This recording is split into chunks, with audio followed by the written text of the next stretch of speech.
Hello everyone, I am Shruti Kalia, working as Assistant Professor in Chandigarh Group of Colleges, Landra, and I am in CBSA department, that is Chandigarh Business School of Administration. Today we are going to discuss about theories of motivation.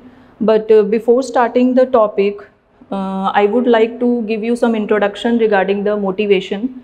So what is motivation? Motivation is about the interaction of the individual with the environment. So motivation, we can define it as it is individual's persistence, direction and intensity of effort towards attaining a goal. Like these three things, they are present in motivation, or in other words, you can say persistent, direction and intensity, they are the elements of motivation. So we will discuss all these three elements, but once more I will tell you about the motivation in another manner. So what is motivation? It is the driving force which stimulates an individual to initiate or sustain a behavior. So we can say that the motivation is a driving force. Means if we are doing anything, if we are doing any action, obviously there is some driving force which initiates our action. For example, if you want to earn money, then what action you will take? You will try to find out a job at first place.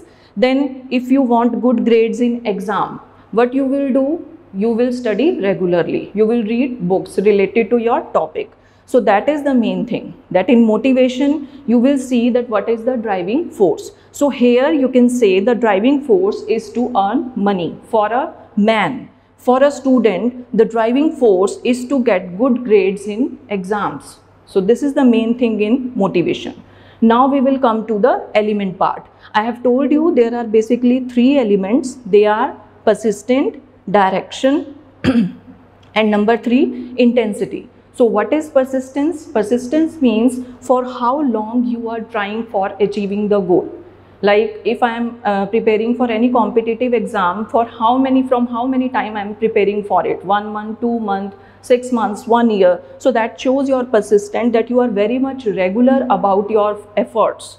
Then comes the direction. Direction means everybody do the hard work, but the thing is our direction should be clear, means our efforts should be channelized. If our efforts are not channelized, then all our hard work will be wasted. So it is very important point that it should be in the same direction of achieving our goal. They should not move like this. There should be synchronization. Third one is the intensity. Intensity, it means how hard you are trying for achieving the goal. That shows your intensity, how much you are serious about achieving your goal. So coming to the main topic, that is the theories of motivation. As you can see, motivation here is broadly classified into two theories. That is, first one is the content theory, another one is the process theory. So these are the main two theories, and content theory and process theory, they are basically about, content theory is related to what part of motivation, means what motivates us. Then process theory is related to how we are motivated towards achieving a goal. So firstly, we will discuss the content theory. In this lecture, we will discuss the content theory. See the diagram. This diagram is depicting the motivation theories. Motivation theories, it is divided into two main parts, that is the content theory, process theory. Content theory has 4 subparts or 4 subtheories, and in a similar way, process theory has 4 subtheories. As you can see here, content theory has Maslow's hierarchy of needs, Alderfer's ERG existence theory, Magellan's theory of needs, Herzberg's two-factor theory. These 4 come under content theory. Then another 4, that is the Skinner's reinforcement theory, Room's expectancy theory, Adams' equity theory and Locke's goal setting theory, they all 4 come under the process theories. So we will discuss all these 4 theories which come under the heading content theories. This is very interesting theory, Maslow hierarchy of needs. This is the basis of motivation. Our research related to motivation, the person to whom we can give credit is the Maslow. Maslow started the theory of motivation that is popularly known as Maslow hierarchy of needs. So you can say that Maslow provides a base for us. So Maslow provided that he depicted the theories follows this structure. You can see this is in the form of a pyramid, right? So Maslow divided needs into 5 categories. So these are the 5 categories of needs. The first one is the physiological need. Second, safety and security. Third one, belongingness and love. Fourth one, self-esteem. Fifth one, self-actualization. So I will start with the first one, that is the physiological need. So what is physiological needs? That whatever our body requires, or you can see here, naturally existing motivation. Naturally existing motivation means that your body signals for this kind of physiological need.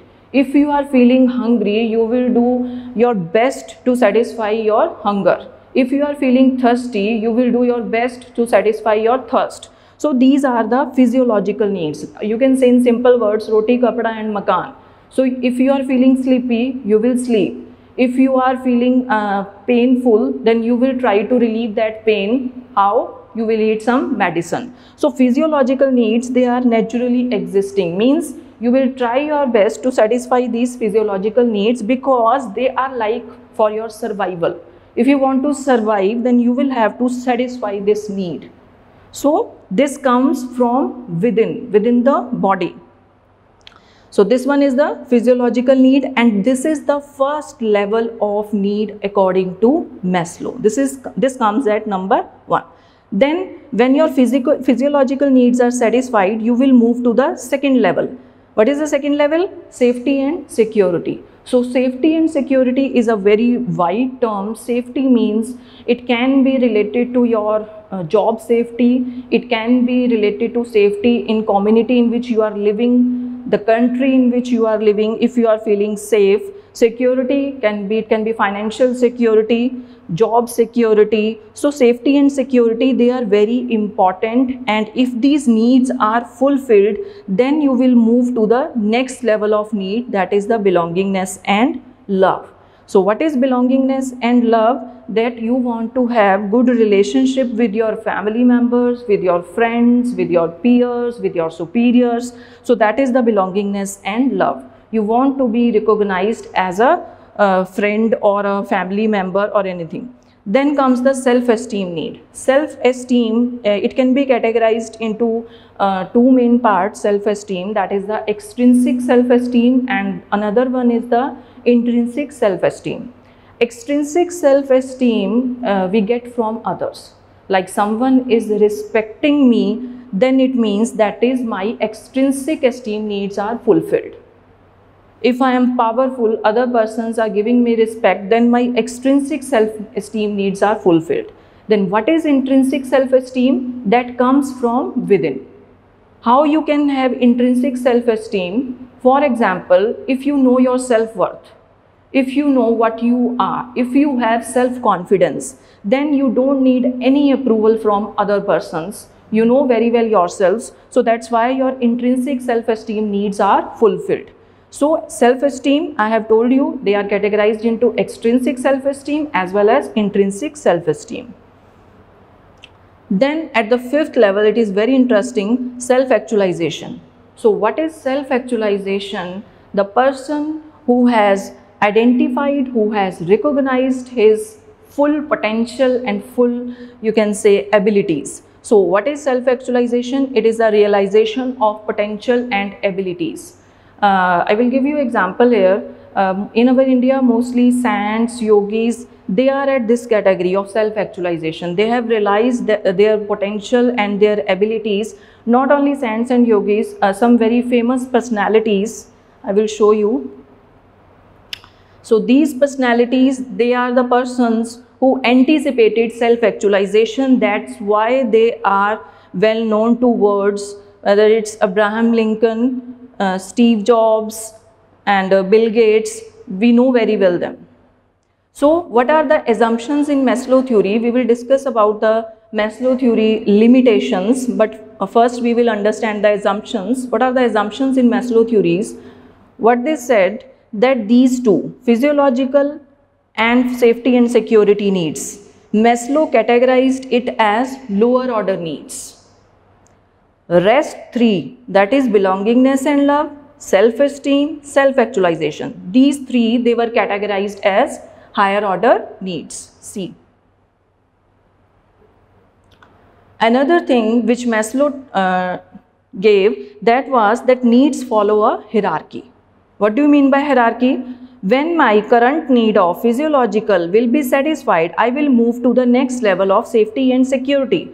When my safety and security need will be satisfied, then I will move to the next level, that is the belongingness and love. So what Maslow said, that needs follow hierarchy. It will not be like that I am at physiological need and I will jump directly to self-actualization. This is not the case. If I am here, then I will go step by step. It will not happen that I am here and at the next step I am at self-actualization. No, needs follow hierarchy, the same hierarchy.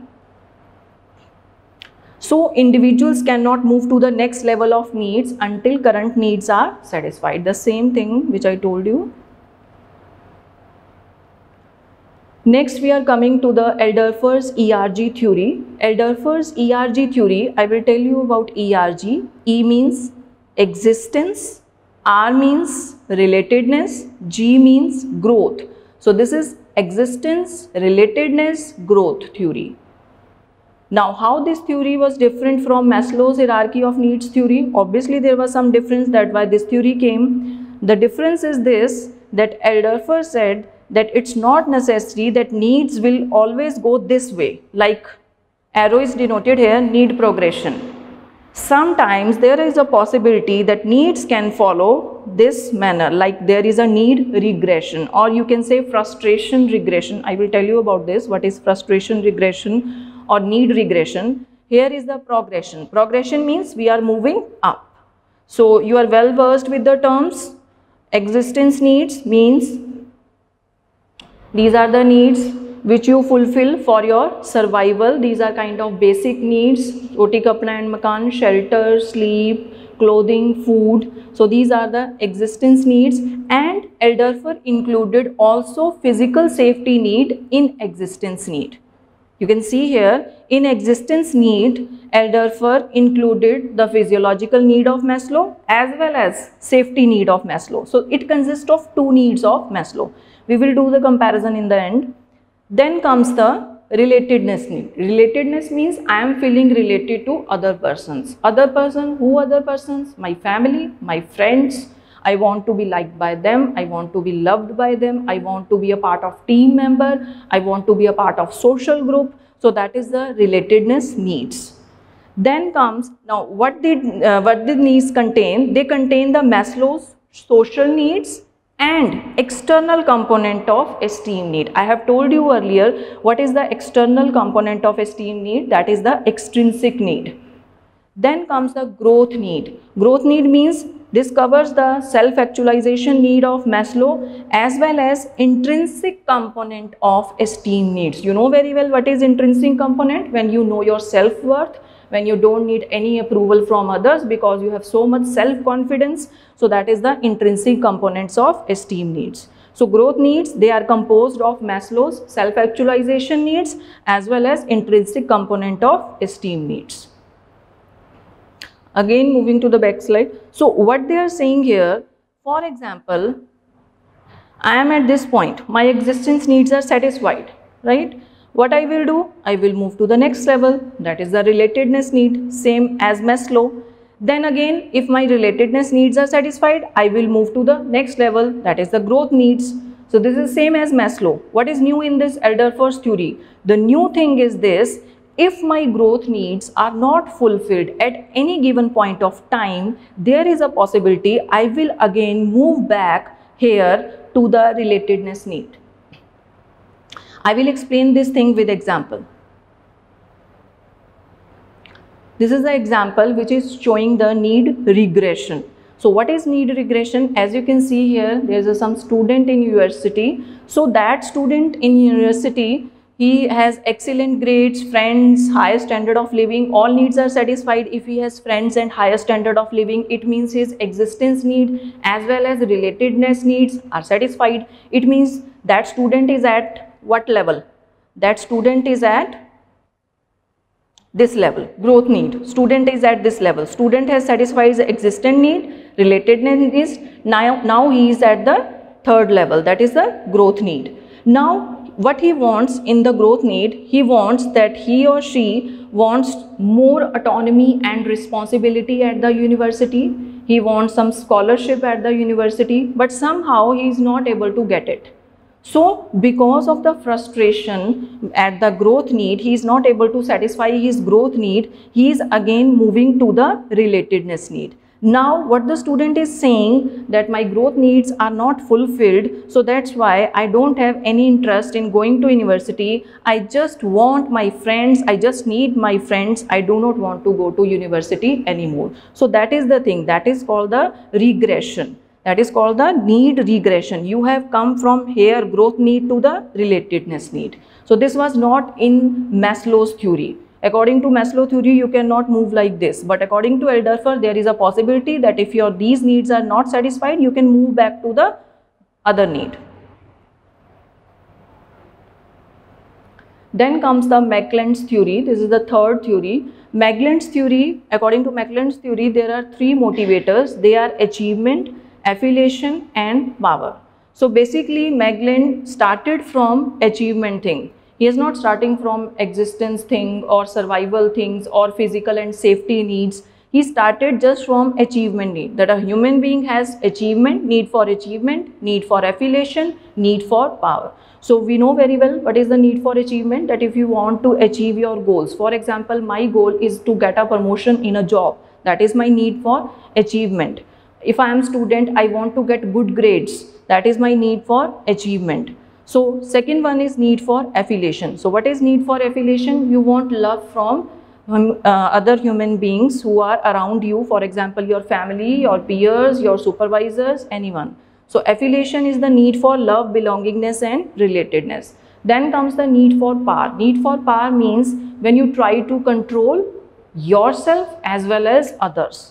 Now when you will try to control others, it means you have something which other people do not possess. That's why you are able to control others. Otherwise you cannot control other persons. So this is the Maitland's theory which I explained you.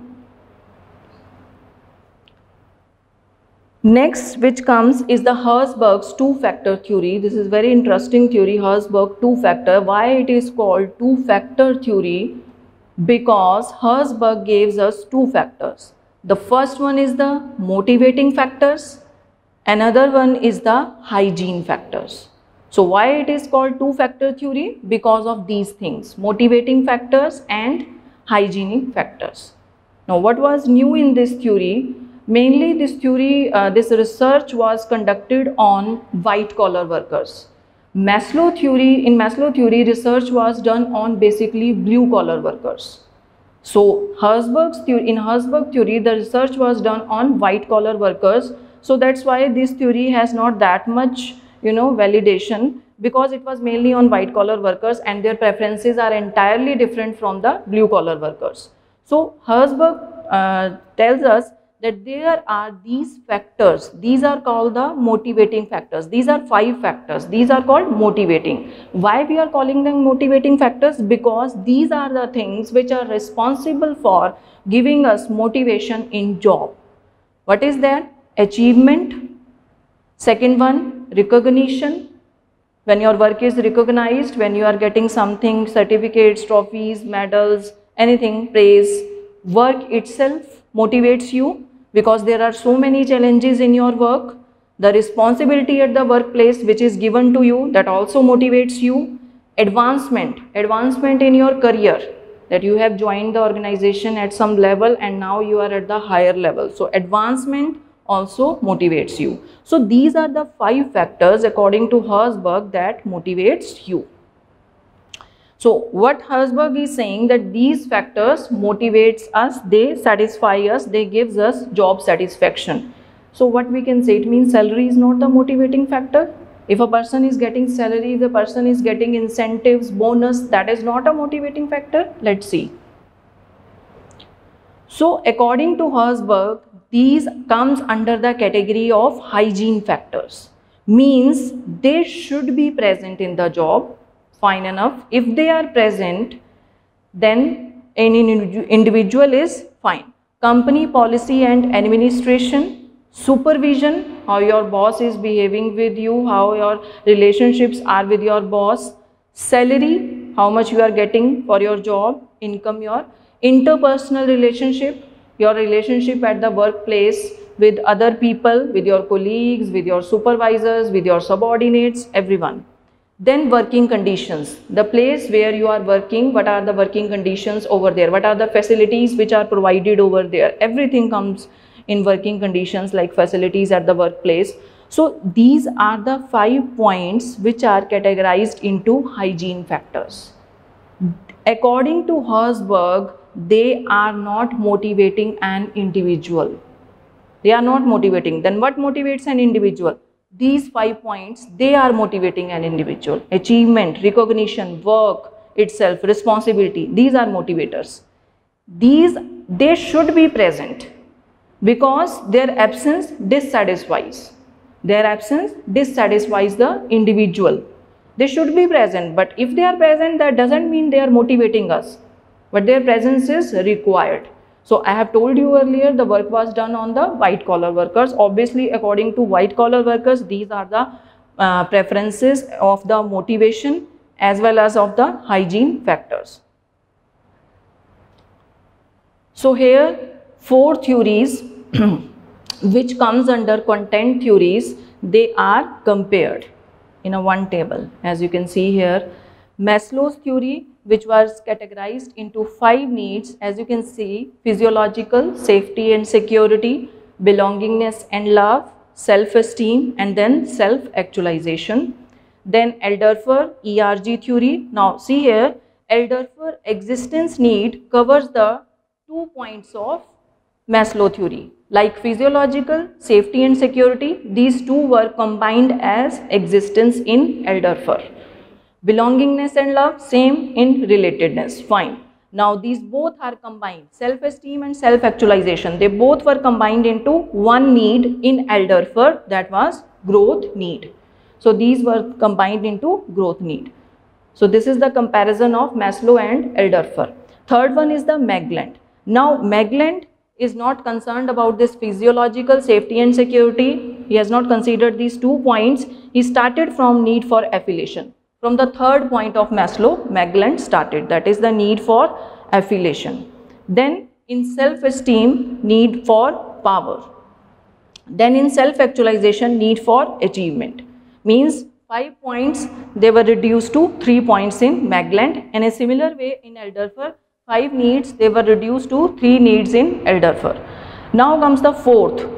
Herzberg divided all these 5 points, reduced all these 5 points into just 2 factors, that is hygiene factors, and the another one is motivator. I have told you earlier what are hygiene factors. They are not motivators, but their presence is must, because their absence dissatisfies an individual. Motivators, we know very well, motivators absence should not be there. Motivator should be present, only then you will be satisfied with your job. So this is the chart which is showing the comparison of the theories, of 4 theories. So in the end, I will tell you that motivation theories, we can say that these theories were very earlier, in the 1940s they started, but even now in nowadays managers practice such theories, and there is a change in efficiency and effectiveness of organization, and we cannot ignore these theories. They are very, very important. Thank you very much.